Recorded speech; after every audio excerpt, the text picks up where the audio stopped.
Kumusta ka, Fury? Ganito rin ba kayo mag-basic maintenance sa motor nyo? Filter cleaning? Tip, wag nang hugasan ng gasolina ang rubber o-ring para hindi lumapad at mag-react para magamit pa uli. Punas lang. At syempre, change oil na rin. Pero wag mong kalimutan lagyan ng gasket maker or liquid gasket. 1.4 liters pala tayo, no? Kasi naka 8 rows cooler tayo.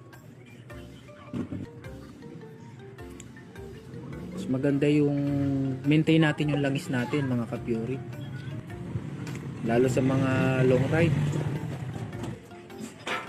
Sigurado ganda na naman ang takbo nito. Ang tagal ko rin din na change oil, halos 3 buwan.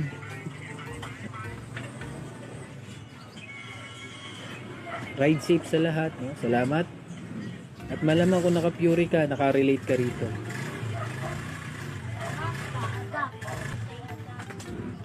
At syempre, kailangan talaga matesting yan kung may tagas yung langis, kung masikipan mo ba ng tama.